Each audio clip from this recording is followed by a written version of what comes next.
Hello everyone, welcome to Chemistry at Fingertips. Till now we have discussed about valency, electronegativity and how to form the bond in the organic compound. Now in the introduction classes I have told you about how will I proceed, right? मैं कैसे आगे बढ़ूंगा, right? तो हमने ये बताया था कि जब हम फॉर्मेशन ऑफ बॉन्ड पढ़ेंगे तो उसमें मुझे क्या दिखना है, molecular formula, structural formula and condensed formula, right? तो अभी क्या है कि अभी हमारे ऑर्गेनिक कंपाउंड्स में जो है वो जितने भी कंपाउंड है वो हाइड्रोकार्बन के बेस पे है। कुछ आपको रेयर कंपाउंड दिखेगा जहां पे कार्बन के साथ में हाइड्रोजन नहीं होंगे, राइट? लेकिन आप हर जगह देखोगे कि कार्बन के साथ में क्या होती है, हाइड्रोजन। तो इसलिए ऑर्गेनिक का जो डिफरेंशियल भी था वो बेस्ड ऑन द हाइड्रोकार्बन था। तो अभी क्या है कि अभी हम डिस्कस करने जा रहे हैं रिप्रेजेंटेशन ऑफ ऑर्गेनिक कंपाउंड। तो आपका टॉपिक जो आज का होगा वो होगा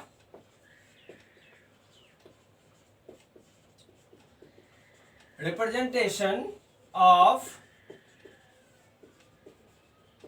ऑर्गेनिक कंपाउंड। अभी जो रिप्रेजेंटेशन ऑफ ऑर्गेनिक कंपाउंड है इसका नीड क्यों आया ऑर्गेनिक कंपाउंड्स में, ऑर्गेनिक केमिस्ट्री में? क्योंकि क्या है कि मैक्सिमम हर जगह क्या है कि आप क्वेश्चन दो ही टाइप पे देखते हो। या तो आपको क्या होता है कि स्ट्रक्चर फॉर्मूला दिया हुआ होता है, नहीं तो आपको क्या होता है, मॉलिक्यूलर फार्मूला के बेस पे होता है। आप इससे भी अब न्यू टेक्निक आ गई है कि आप ऑर्गेनिक जितने भी कंपाउंड है उसको आप क्या करो, बॉन्ड लाइन से उसे क्या करो, रिप्रेजेंट करो। तो जनरली आप बुक या कोई भी चीज पढ़ोगे तो वहां पे क्या हुआ होता है कि आपको यदि ऑर्गेनिक कंपाउंड को रिप्रेजेंट करना है तो जनरली क्या होता है कि मॉलिक्यूलर फार्मूला होते हैं, कंडेंस्ड फार्मूला होता है और थर्ड वन स्ट्रक्चरल फार्मूला। लेकिन अभी मैं यदि बात करूं, आपसे 1 मिनट पूछता हूं कि जैसे कि मेरा कोई कंपाउंड यहां पे है,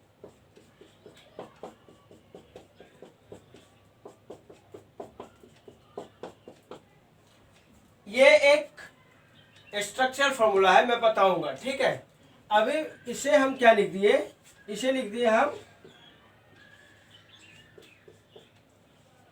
CH3CH3। Now what is the difference between these two compound? अब इन दोनों कंपाउंड के बीच में डिफरेंस क्या है, राइट? तो आपके माइंड में आएगा कि यहाँ पे कुछ डिफरेंस नहीं है, ओनली क्या मूव है, यहाँ पे जो बॉन्ड नोटेशन था वो रिमूव है, बाकी यहाँ पे क्या है, CHHH CH3 कंबाइंड करके CH3, राइट? तो यहाँ पे क्या आ रहा है, यहाँ पे आ रही है कि हम क्या हो रहा है कि ये एक डिटेल फिगर है कंपाउंड का, ठीक है? और ये क्या उसका एक शॉर्ट फॉर्म है, राइट? आपको लग रहा होगा, यदि माइंड आप सोचोगे थोड़ा तो यहाँ पे क्या दिखेगा आपको कि ये एक डिटेल्ड कंपाउंड है जिसमें हर चीज मुझे बताया गया कि कौन सी बॉन्ड है, क्या क्या अटैच है, कैसे अटैच है, राइट?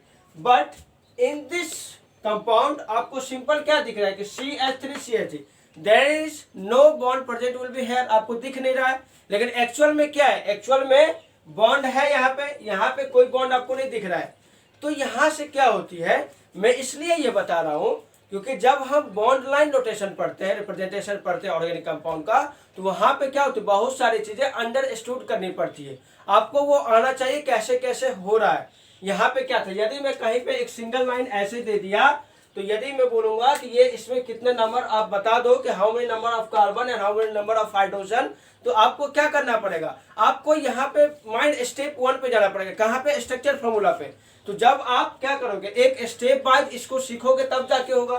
तो अभी आप ये देखो कि ये कंपाउंड था, यहां से कहां पर हम आ गए, ये पे आ गए। तो यहाँ पे इस दोनों में क्या हुआ कि ओनली क्या हुआ, बॉन्ड यहां से हटा दी तो ऐसे बन गया। अब जो नेक्स्ट होता है वो क्या होती है कि ये कैसे आता है, ठीक है? तो अभी देखिए कि इसको यदि मुझे बनाना है तो अभी आपको इंट्रोडक्शन के लिए मैं क्या करूंगा, सिंपल एक 2 कार्बन है तो सिंपल ऐसे आप कर दो, ऐसे करो आप ऐसे करो, कुछ भी एक लाइन बना दो, ठीक है। अब यहाँ पे आपको क्या दिख रहा है, अब जब हम बॉन्ड लाइन नोटेशन करते हैं ऑर्गेनिक कंपाउंड को, तो वहां पे क्या आ गया, तो वहां पे हम कार्बन और हाइड्रोजन को नहीं लिखते हैं। बॉन्ड लाइन में जो लाइन होती है फॉर्मूला, उसमें सिर्फ हम क्या दिखाते हैं, बॉन्ड को रिप्रेजेंट करते हैं। तो आपको हर एक चीज क्या है, एक कोरिलेट करने आना चाहिए। यदि हम पढ़ रहे हैं तो मॉलिक्यूलर फार्मूला, स्ट्रक्चरल फार्मूला और कंडेंस्ड फार्मूला, ठीक है, ये सारी चीजों को क्या करने चाहिए, आपको आना चाहिए। अभी क्या है कि हम ये बता सकते हैं कि यहाँ पर क्या है, ये भी स्ट्रक्चरल है, ये भी स्ट्रक्चरल है, लेकिन बहुत सारे एजुकेटर्स हैं जो ऑफलाइन या ऑनलाइन पढ़ा रहे होते हैं, तो आपको ये बताया जाता है कि ये आपका स्ट्रक्चरल फार्मूला है और ये कंडेंस्ड है। लेकिन कंडेंस्ड कैसे है, ये किसका टाइप है, वो समझना है। तो जब हम स्ट्रक्चर फार्मूला करते हैं तो there are two types of structure formula, right. उसके दो टाइप्स होते हैं स्ट्रक्चर फार्मूला के। The first one is explained structure formula and the second one is condensed structure formula. So आपको अब क्लियर हो गया होगा कि कंडेंस्ड फार्मूला अलग नहीं है, it is not a different from the structure formula, it is a type of structural formula, right. तो अभी क्लियर हुआ। So the what is the difference, तो डिफरेंस ओनली ये था कि यहाँ पे बॉन्ड रिप्रेजेंट नहीं है, बॉन्ड हम नहीं दिखा रहे, ठीक है। लेकिन अंडरस्टूड है, यहाँ पे बॉन्ड होगी यदि, तो कौन सी बॉन्ड होगी, सिंगल बॉन्ड। तो अभी क्या है कि अब मुझे जनरली तो तीन टाइप्स की पढ़नी हो गई। अब कौन कौन सी, अब लिखने वाले क्या होते हैं कि आपको बताने वाले बता देंगे। मॉलिक्यूलर फार्मूला फर्स्ट, फिर structural formula, third condensed formula, fourth bond line formula. तो जनरली यहाँ पे क्या आया कि हमें मेन तीन ही पढ़नी है, एक structural, second bond and third जो मॉलिक्यूलर है, चाहे आप फर्स्ट में थर्ड में, ठीक है। तो अब हम स्टेप बाय स्टेप, तो आपको ये भी डिफरेंस पता चल गया कि ये स्ट्रक्चरल है एक्सप्लेन्ड वाला, ये कौन सी है, कंडेंस्ड वाला, और यहाँ पे क्या है, सिर्फ बॉन्ड रिप्रेजेंट है, ठीक है। अब यहाँ पे बॉन्ड रिप्रेजेंट है, इसका मतलब ये जो सिंगल बॉन्ड है, इसका इस दोनों कॉर्नर पे क्या होगी, कार्बन, वो मैं बताऊंगा, तो इंट्रोडक्शन के लिए था। तो ये सब अंडरस्टूड है। अब मॉलिक्यूलर फार्मूला क्या होती है, मॉलिक्यूलर फार्मूला ये रिप्रेजेंट करती है कि how many number of carbon and how many number of क्या hydrogen will be present in the compound और एनीथिंग। ये सिंपल मॉलिक्यूलर फार्मूला आपको ये बताती है कि how many number of element present in the compound, कितने नंबर में प्रेजेंट है कंपाउंड में। यदि हम सिंपल यहाँ पे पूछे इस कंपाउंड की यदि बात करें हम, तो आप मुझे बता सकते हो कि there are 2 number of carbon element and 6 number of hydrogen. So the molecular formula मुझे यही बताती है कि आपको क्लियर विजन देगा कि कितने नंबर ऑफ कार्बन है, कितने नंबर ऑफ हाइड्रोजन है। तो यहाँ पे मुझे क्लियर विजन दे रहा है कि 2 नंबर ऑफ कार्बन है और 6 नंबर ऑफ हाइड्रोजन है। तो इसे लिखेंगे कैसे, तो आप सिंपल क्या करोगे, 2 नंबर ऑफ कार्बन है और 6 नंबर ऑफ हाइड्रोजन, तो ये लिखा गया। तो यही है molecular formula. It is not a vast topic, लेकिन इसे भी क्या करते हैं कि आपको पढ़ाने के लिए, एक क्लास लेने के लिए क्या करते हैं ये लोग, 1 से 2 क्लास निकाल देते हैं एकदम, आपको आ रहा है। अरे ये तो बेसिक था, ये कितना सिंपल चीज है, आपको अब समझ में आ गया होगा। तो हर एक चीज को आप जब तक कोरिलेट करना नहीं सीखोगे तो नहीं हो पाती है, ठीक है। अभी आपने कोरिलेट करना सीखा कि ये स्ट्रक्चर है, स्ट्रक्चर से कैसे बनाइए, यहाँ पे क्या हुआ ये देखा, और यहाँ पे कैसे आया, ठीक है। तो आप एक बता सकते हो। अब आप क्या करो, अब हमारे साथ आप टेबल बना के, चाहे सिंपल आप सीखो कैसे करते हैं, तो थोड़ा अब हम देखेंगे। तो अभी क्या है, आपको एक चीज और बतानी है। अभी मैंने ये नहीं बताया है कि यदि आपको कोई भी कंपाउंड, मैं बता रहा हूं, यदि बॉन्ड लाइन का कोई भी स्ट्रक्चर होगा आप क्लियरली कर सकते हो, बस कुछ टेक्निक्स है वो आप समझ लो, और कैसे निकालना है मॉलिक्यूलर फार्मूला बॉन्ड लाइन से आप इजीली कर सकते हो। कभी कभी कन्वर्सन भी पूछ देते हैं, ठीक है, तो कन्वर्ट करने आना भी चाहिए। ये कहाँ पे पूछेगा, ये आपके कॉम्पिटिटिव एग्जाम में नहीं पूछेगा, ना ही ये जेईई मेन या एडवांस में पूछेगा, और ना ही नीट के एग्जाम में पूछेगा। ये कहाँ पे आ सकता है, इसकी प्रोबेबिलिटी जो होती है वो बोर्ड एग्जाम में होती है, वो दे देते हैं। ऑब्जेक्टिव में भी दे देते हैं, ठीक है, और 2 नंबर क्वेश्चन में पूछ देते हैं। तो आपको क्या है, जो 12th में हो उनका एम क्या होता है, जो 11th में होता है उन लोगों का एम क्या होता है कि हमें बोर्ड एग्जाम में भी अच्छे मार्क्स लाना है और कॉम्पिटिटिव एग्जाम में भी अच्छा करना है, ठीक है। अब इनके लिए बच्चे क्या करते हैं, एक अलग से क्लास ले लेते हैं जेईई मेन के लिए। तो बच्चे जेईई मेन के लिए पढ़ने लगते हैं। अरे जब आपका हर एक चैप्टर क्लियर हो जाएगा तो जेईई मेन क्या अलग से पूछता है, नहीं। कोई भी कॉम्पिटिटिव एग्जाम जो भी होती है, इंजीनियरिंग के एंट्रांस हो या मेडिकल का एंट्रांस हो, वो भी आपके सिलेबस के अकॉर्डिंग ही पूछती है, आपकी बुक से ही पूछती है, ठीक है। तो आपको हर एक चैप्टर को डिटेल्ड वाइज में पढ़ना है। डिटेल से आप पढ़ोगे तो अच्छे से समझ में आएगी। तो आपको ना ही बोर्ड के लिए पढ़ने की जरूरत है, ना ही कॉम्पिटिटिव के लिए अलग से पढ़ने की जरूरत है। हर एक चीज एक जगह आपकी होगी। अभी देखिए क्या है, यदि मैं एक ऐसे बना दिया, ठीक है। अब यहां पे क्या है, कई सारे टेक्निक आ सकते हैं इसे समझने के लिए। सिंपल आप मुझे बताओ कि जब आप, यदि मैं एक यहां पे मैथ की टर्म बताऊं, सिंपल यदि मैं ऐसे बताता हूं, ठीक है, आप पढ़ोगे 12th में भी आएगा आपको ये सब। अब सिंपल अभी समझो कि यदि मैं पूछूं एकदम बेसिक से, ये है ऐसे ग्राफ, यहाँ पे 1 है, यहाँ पे 1 है, यहाँ पे 2 है, यहाँ पे 2 है,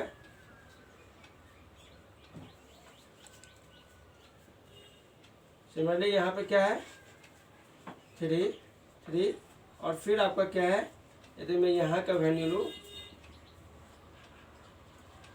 तो अब आप ये मुझे बताओ, यदि आप इस ग्राफ को देखोगे, इस ग्राफ को, ठीक है, तो आप क्या देख रहे हो कि ये ऐसे है कि यहाँ से वैल्यू इंक्रीज करना स्टार्ट करे, ठीक है। यदि आप लोगों ने पढ़ा ये ग्राफ तो सिंपल आप ऐसे भी समझ सकते हो कि आपका ऐसे है, ठीक है, सिंपल लीनियर है ये, ठीक है। 11th में जो मैथ पढ़ते हो वो समझते होंगे ये लोग, ठीक है। तो अभी आप देखो कि क्या हो रहा है, सिंपल जब 1 था एक्स एक्सिस में, टाइम ले लो t और यहाँ पे कुछ ले लो, वोल्टेज ही ले लो, कुछ भी ले लो। तो जब टाइम t 1 सेकेंड था, ठीक है, तो यहाँ वोल्टेज क्या है 1 वोल्ट है। सिमिलरली जब टाइम इंक्रीज किया, यहाँ पे कितना है 2 वोल्ट, फिर 2 से जब 3 हुआ तो ये क्या हुआ 3 वोल्ट। लेकिन आप देख रहे हो 3 से जब टाइम यहाँ पे 4 आ रहा है, फिर यहाँ पे 5 आ रही है, तो क्या हो रहा है कि वैल्यू 3 से 2 पे आए, 2 से 1 पे आए। इसका मतलब यदि आपको चाहे वो फिजिक्स में बात करे या केमिस्ट्री में बात करे, पीक का यदि बात करेगा आपसे, तो आप पीक के लिए क्या बोलोगे, मैक्सिमम पीक कहाँ पे है, ये है। तो पीक वैल्यू आप समझ लो, क्योंकि केमिकल काइनेटिक्स में आपको पीक वैल्यू काम आएगी जब हम आर्हेनियस इक्वेशन कोलिजन थ्योरी को डिस्कस करेंगे। तो यहाँ पे पीक वैल्यू आती है। आगे पीक वैल्यू मतलब the graph having a maximum value, जहां पे आपको मैक्सिमम वैल्यू दिख रहा होता है। तो मैक्सिमम वैल्यू कहाँ पे, यहाँ पे। तो अब ये समझ में आ गया। तो आप मुझे बता दो कि ये जो आपका ऑर्गेनिक कंपाउंड है, ठीक है, इसमें पीक वैल्यू कहाँ पे है, ये है पीक, ये पीक है। सिमिलरली यदि मैं ग्राफ ऐसे ड्रॉ कर दूं तो ये आपका ये भी पीक है, लेकिन ये पीक कहाँ पे, डाउनवर्ड में है। तो एक कॉन्सेप्ट आया कार्बन देखने का यहाँ पे कि जहां पे आपको पीक दिख रहा है, ठीक है, यहाँ पे पीक है, तो जहां पे दिख रहा है पीक वहां पे क्या होगी, कार्बन प्रेजेंट होगी। एक लॉजिक।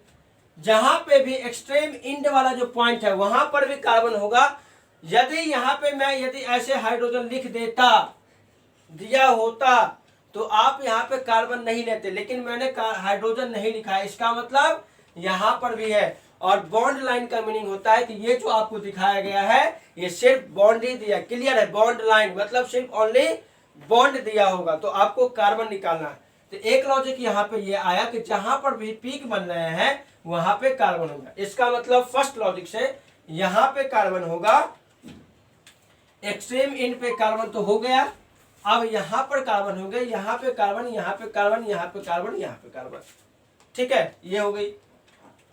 सेकेंड लॉजिक आती है मैंने बताया भी था स्टार्टिंग में कि जहां पर भी आपको एंगल दिख रहा होता है, क्लास 10 तक आप मैथ पढ़ते हो तो एंगल से अवेयर होगे, चाहे वो मेडिकल के बच्चे हो चाहे जेईई मेन और इंजीनियरिंग के बच्चे हो, ठीक है। जहां पर भी आपको एंगल दिख रहा है, ये एंगल है तो ये एंगल देखो यहाँ पे, ये एंगल वाला पार्ट है ये, तो जहां पर भी आपको एंगल दिखे वहां पे क्या प्रेजेंट होगा, कार्बन। Second logic. थर्ड देखो ऐसे, कभी कभी स्ट्रक्चर आपको ऐसे होगा, तो यही लॉजिक यहाँ पर भी, यहाँ पर एंगल है, यहाँ पे एंगल है, इसका मतलब यहाँ पर भी एक कार्बन है।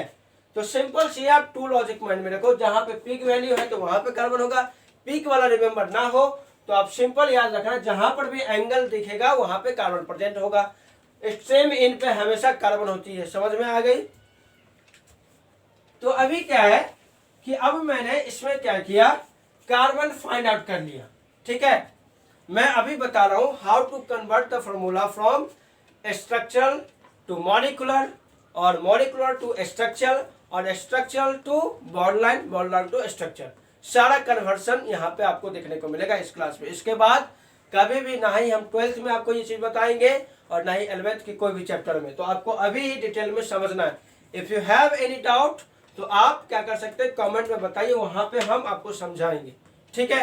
बाय द वे मैं आज आपको क्लास के एंड में टेलीग्राम लिख देंगे, आपको वहां पे ज्वाइन करना है और वहां पे आपको क्वेश्चन भेजने हैं और डाउट पूछने हैं, क्योंकि अब क्या है कि अब एक 2 दिन ही और बेसिक आपका हो रहा है और हम स्टार्ट करने वाले हैं हाइब्रिडाइजेशन चैप्टर। तो वहां से आपको क्या होगा, जेईई मेन का पेपर, जो जेईई मेन की प्रिपरेशन कर रहे हैं एडवांस की, वहां का असाइनमेंट करने को मिलेगा, फिर मेडिकल के क्वेश्चन डेली करने को मिलेगा। तो आपको अब क्या करना है, टेलीग्राम लिंक पे ज्वाइन करनी, मैं लिंक दूंगा बाद में।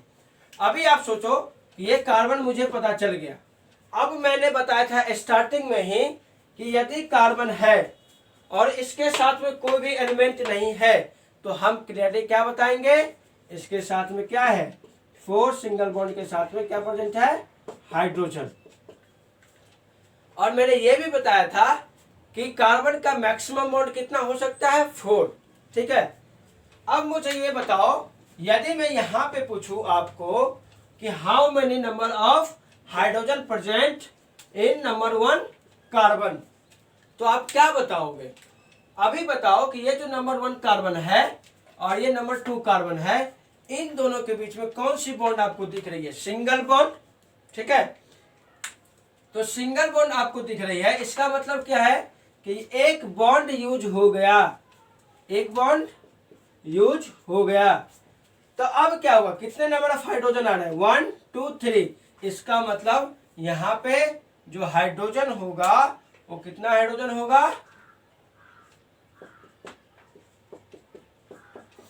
3 नंबर ऑफ हाइड्रोजन। समझ में आया। अब चलो, अब C1 का हाइड्रोजन निकल गया, नंबर 1 कार्बन का हाइड्रोजन निकल गया, ठीक है। अब क्या करना है, हमें फर्स्ट सेकेंड कार्बन का हाइड्रोजन निकलना, कितने नंबर ऑफ हाइड्रोजन यहाँ पे प्रेजेंट है। अब बताओ ये कंपाउंड ऐसे है,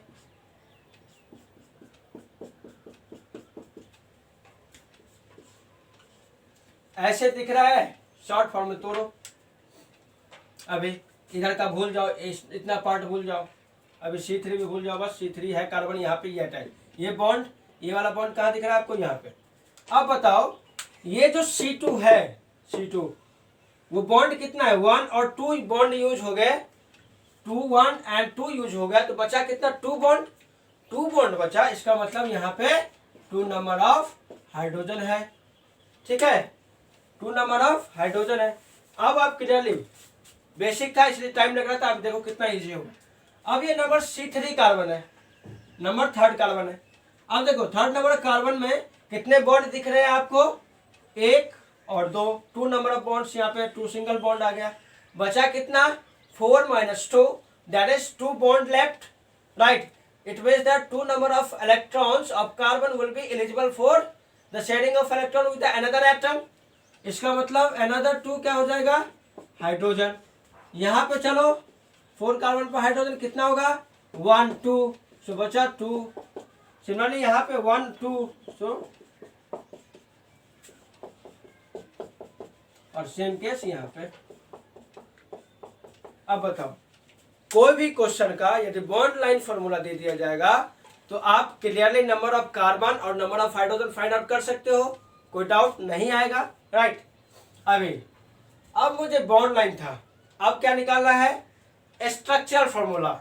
कैसे बनेगा, जब आप स्ट्रक्चरल फॉर्मूला बनाओगे कुछ नहीं करना, यहां से स्टार्ट करो। नंबर 1 कितना कार्बन है, सी, एक कार्बन, कितना बॉन्ड, सिंगल।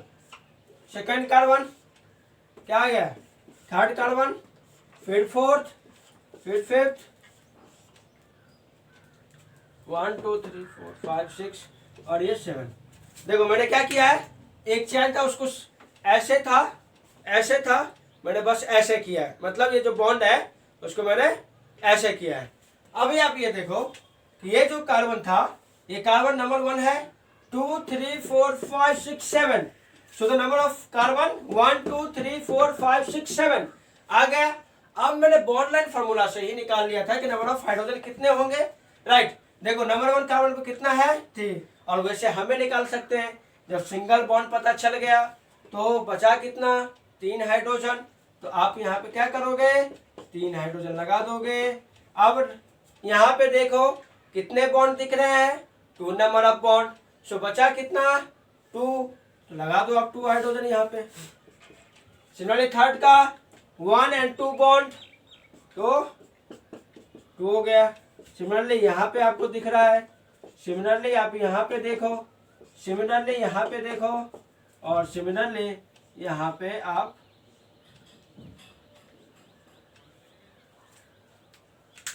तो ये था आपका बॉन्ड लाइन, ये हो गया स्ट्रक्चर।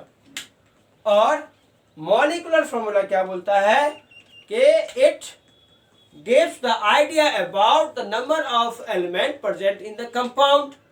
तो आप क्लियरली यहाँ पे मुझे बताओ कि how many number of carbon, 1 2 3 4 5 6 7। So total 7 number of carbon in this compound। So right will be here C7, right। अब how many number of hydrogen, 1 2 3 4 5 6 7 8 9 10 11 12 13 14 15 16। So 16 number of hydrogen H40। तो एक compound से मैंने आपको bond line formula से कैसे structure बनवाते हैं और स्ट्रक्चर से कैसे आपको क्या हो गया, मॉलिक्यूलर बनाते हैं। इसका मतलब अब आपको ये क्लियर है। ऐसा कन्वर्शन, यदि कन्वर्शन कहीं पर भी पूछेगा, कन्वर्ट करने के लिए बोलेगा तो आप कर सकते हो। अब नेक्स्ट,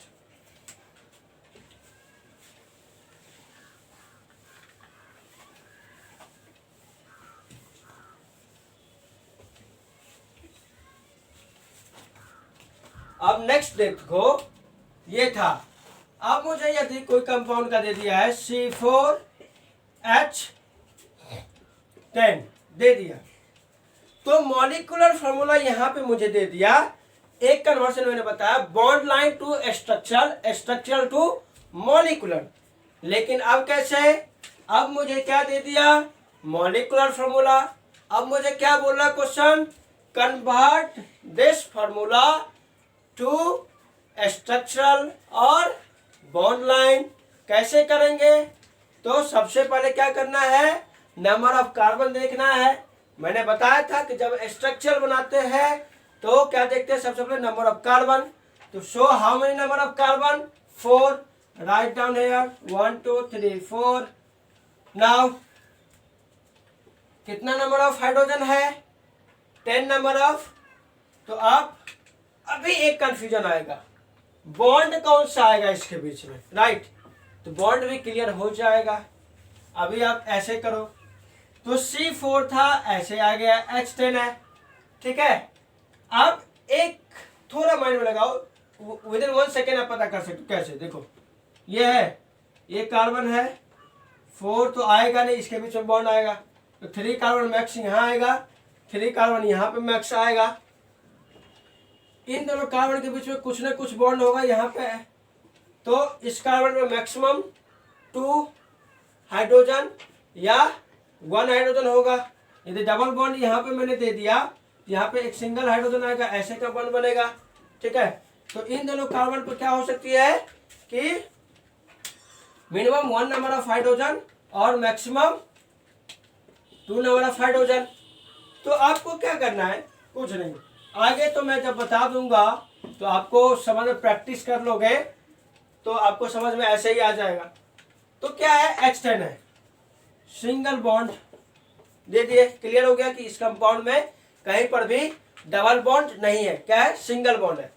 अब देखो H10 है, कुछ मत करो, फर्स्ट कार्बन सेकंड कार्बन के बीच में कौन सा bond, single bond. So how many number of bond left here, 3, 3 number of electron. So क्या हो गया, ऐसे कार्बन का बचा हुआ होगा, क्या करेगा, शेयरिंग के लिए होगा। क्या करना है मुझे, हाइड्रोजन से कर देना है। ठीक है, सिमिलरली यहाँ पे क्या होगा, ऐसे हो जाएगी।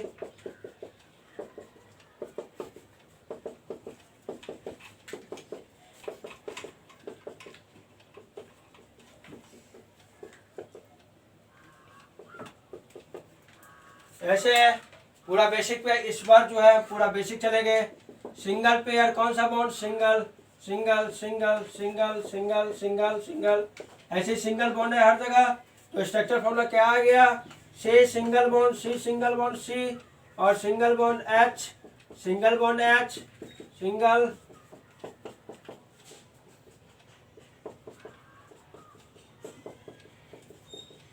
तो ये आपका बन गया क्या, ये क्या बन गया, आपका स्ट्रक्चर बन गया। अब क्या बनाना है मुझे बनाना है अब बॉन्ड लाइन फार्मूला बनाना है। ठीक है, लाइन के लिए क्या करते हैं, ना ही मुझे कार्बन को दिखाना है और ना ही हम हाइड्रोजन दिखाते हैं। तो क्या दिखाते हैं, सिर्फ ओनली बॉन्ड। तो कितना बॉन्ड दिख रहा है, 1 2 3 बॉन्ड। क्या करना है, तीनों को कनेक्ट कर दो। कैसे करोगे, ऐसे रख लो, एक बॉन्ड आ गया, दूसरा बॉन्ड आ गया, ठीक है, और ऐसे आ गया, हो गया। ठीक है, अब देखो 1 2 3 और 4, ये था बॉन्ड, ये वाला बॉन्ड यहाँ है, ये बॉन्ड यहाँ है, ये बॉन्ड यहाँ है। तो 3 बॉन्ड्स थे, कार्बन हो गया, आपको पता चल गया कि ये हो गया आपकी क्या, बॉन्ड। तो अब क्या करना है, अब हम सिर्फ आपको बॉन्ड लाइन यहाँ पे कम से कम मिनिमम 10 to 15 बॉन्ड लाइन का यहाँ पे आपको हम लिख दे रहे हैं क्वेश्चंस। आपको क्या करना है, होमवर्क में आज का जो टारगेट होगा, आप सारे और bond line compound, organic compound को क्या करोगे, उसे आप स्ट्रक्चरल और क्या करोगे, मॉलिक्यूलर में चेंज करोगे। अब आप कोई भी कंपाउंड ले लो और आप बनाना, क्या करना, यदि जहां पर भी आपको समझ ना आए तो आप क्या करना, वीडियो को थोड़ा बैक करके उसे देख लेना कैसे हम बॉन्ड लाइन को स्ट्रक्चर किए हैं। ठीक है, तो आपको डाउट नहीं है, डाउट आती है, लेकिन आप क्या करो, जो चीज डाउट आया है आप क्या करो, वीडियो को थोड़ा बैक करके उस चीज को दोबारा समझो, समझ में आ जाएगी। क्यों नहीं समझ में आता है, डाउट क्यों आती है, जब आपका क्या होता है कि आप वीडियो देख रहे होते हो और कहीं पे माइंड चला गया, माइंड डाइवर्ट हो गया। फोकस जब तक आप क्लास पे नहीं रखोगे, चाहे आप ऑफलाइन क्लास लो या ऑनलाइन क्लास, जब तक आप फोकस नहीं रखोगे तो आप क्लास को समझ नहीं पाओगे। तो फोकस रखना क्लास में हमेशा, जब भी देखते हो।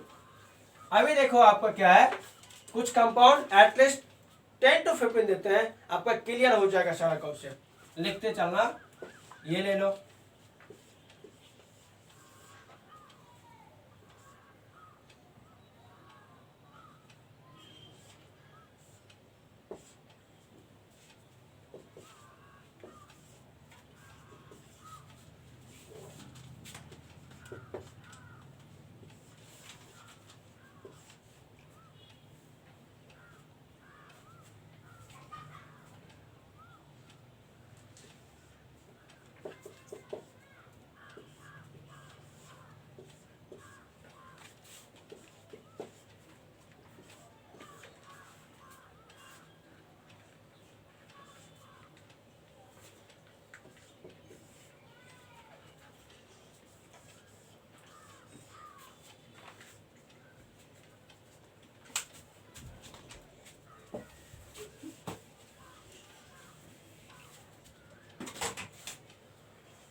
ये 10 कंपाउंड हो गए आपके। अब देखो और 10 को 5 क्वेश्चन और ले लो, आपका हो जाएगा, क्लियर ही हो जाएगा। कभी आप डाउट ही कंफ्यूज ही नहीं होगे नंबर ऑफ कार्बन और हाइड्रोजन में। इतना ले लो आप बस।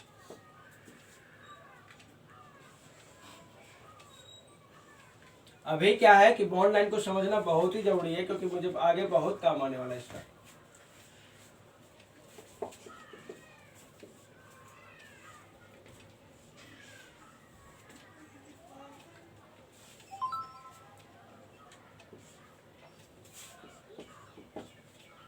थर्टीन देखो,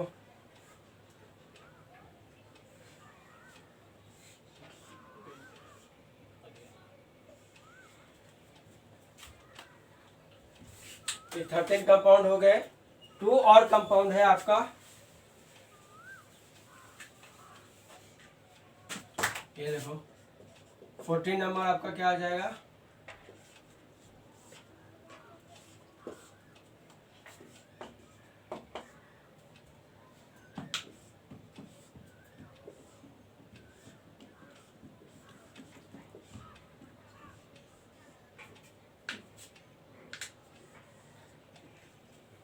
ठीक है।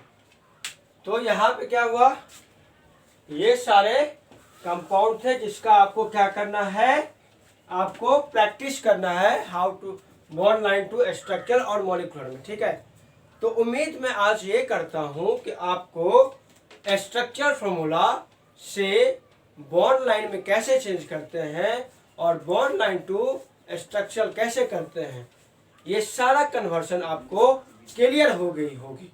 आपको क्या करना है, अब अपने मन से ऑर्गेनिक केमिस्ट्री के साथ आप खेलना सीखो।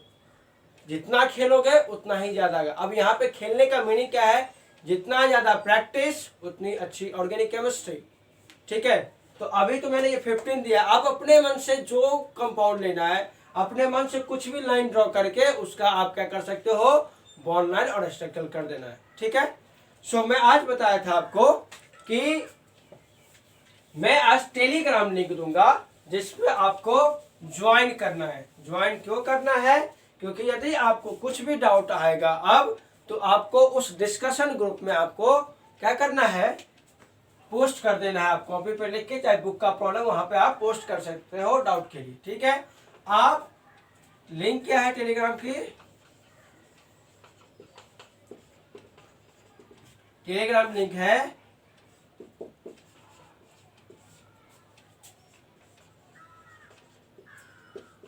केमिस्ट्री एट फिंगर टिप्स, ये सारे स्मॉल में है, t.me/chemistry@fingertips।